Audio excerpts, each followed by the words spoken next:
आजच डाउनलोड करा आणि तुमच्या आवडत्या मालिकांचा आनंद लुटा। राजू, तू ठीक आहेस ना? वहिनी अगं मी ठीक आहे, पण दादाचा राग लवकर नाही शांत होणार। त्याच्या जवळ कोणीतरी असणं गरजेचं आहे। तू जातेस का? तो उगाच डोक्यात राग घालून घेतो ग। बरं, मी बघते।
सूर्याचं तर कोण समजतो, कोण स्वतःला मला घरात हाकलतो या सत्याला।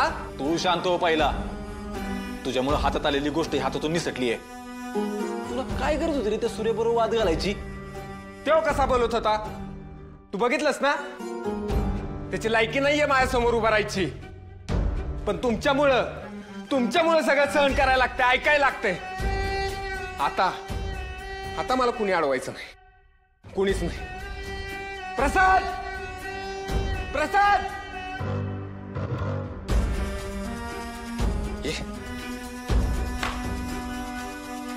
काय झालं सत्या दादा? दादा नाही मी तुझा। लग्न करायचंय तुला? लग्न करायचंय तुला?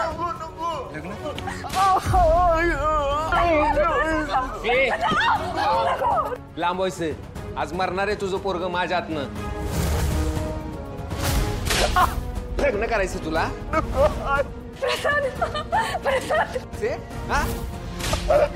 तुझा भार आम्ही सहन का करायचा? आज तुझ्यामुळं सूर्यानं माझा अपमान केलाय, घराच्या बाहेर हाकलून। हे सगळं तुझ्यामुळं सहन करावं लागतंय। कुणामुळं? नका मारू माझ्या लेकराला। मी हात सोडते, पाया पडते, मरून जाईल माझं लेकरू। जीव जाईल याचा माझ्यामुळं? जाऊ दे ना मग, जाऊ दे। वरड। लग्न करणार तू आणि पत्रिका जुळवणार आम्ही जुळवणार। अरे आमच्या आयुष्याला लागलेली कीड आहेस तू।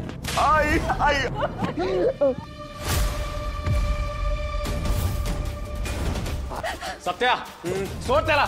जीव गेला तर अवघड होऊन बसाल सगळं। मरू दे ना मग याला मी सोडणार नाही। ह्याच्यामुळे सगळं झालं, याला सोडणार नाही। सत्या, आई सोड त्याला।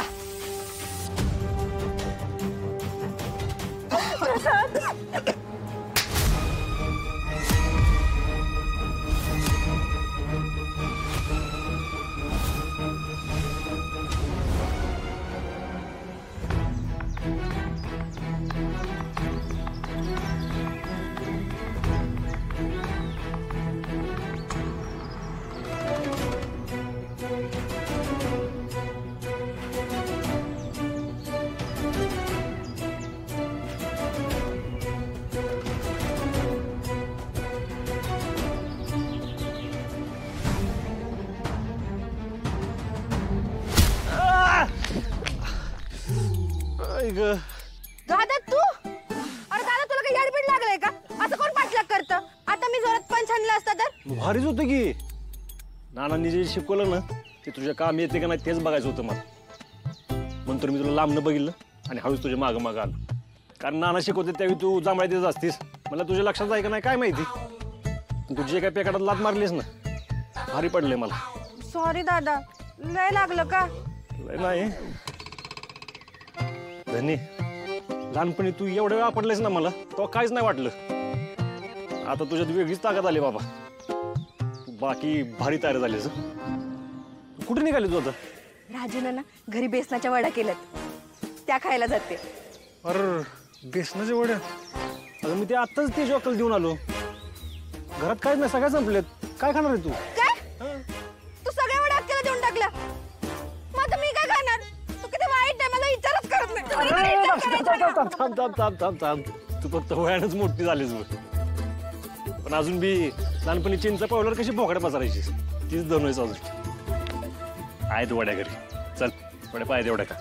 चल. असं परत करत जाऊ नको. आम्हाला वाटलं होतं वयाप्रमाणे अक्कल आली असेल तुम्हाला, पण कसलं काय?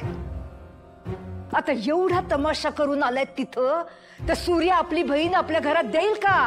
हा, इतकं समजावून सांगितलं तर तुम्हाला, तरी का केलं तुम्ही असं? सूर्यामुळे वागलो असा. त्यानं आपल्या खानदानाची आबरू काढली, मग काय गप बसायचं होतं का मी? तुमची जर अशी इच्छा असेल ना, तर सूर्याच्या पायाशी जाऊन मी लोटांगण घालावं, तर माझ्याच्यानं ते जमणार नाही. हे बघ सत्यजित, आम्ही आंधळ नाही. या आधी आम्हाला चांगलंच दिसत होतं. एक लक्षात ठेवा, त्या सूर्याचा जो माज आहे ना, जो स्वाभिमान आहे ना, तो त्याच्या बहिणींमुळे आहे.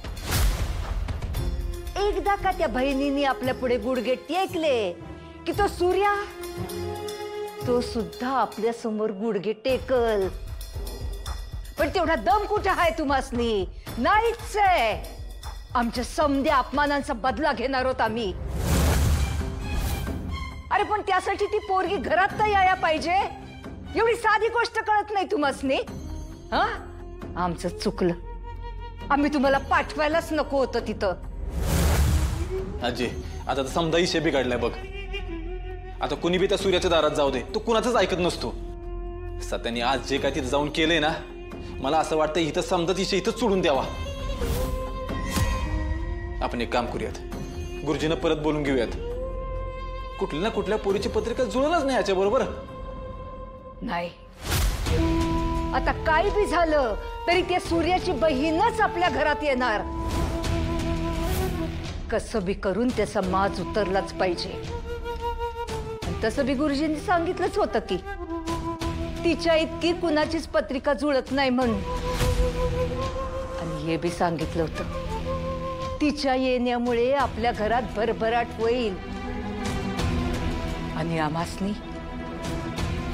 आमासनी दोन्ही बी पाहिजे. आपल्या घरची भरभराट आणि त्या सूर्याचं नाव घसणं. त्या सूर्याची नांगी ठेचल्याशिवाय आम्हाला चैन पडणार नाही. अजय, तू त्या सूर्याचा आज अवतार बघायला पाहिजे होता. एवढं समजत झालंय ना, त्याच्यानंतर ब्रह्मदेव जरी गेला ना, तरी तो पोरगी आपल्या घरी येणार नाही बघ. माणसाच्या राज्यात देवाचं काय काम? आता तो ब्रह्मदेव आला किंवा नाही आला, सूर्याला आपलं ऐकावंच लागल. आणि आता एक गोष्ट लक्षात ठेवा, आपण कुणी बी तिकडे बोलणी करायला जायचं नाही. आता ती राजश्री परसाटची बोलल. आता मुळावर घाव घातल्याशिवाय चालणारच नाही. मुळावर घाव.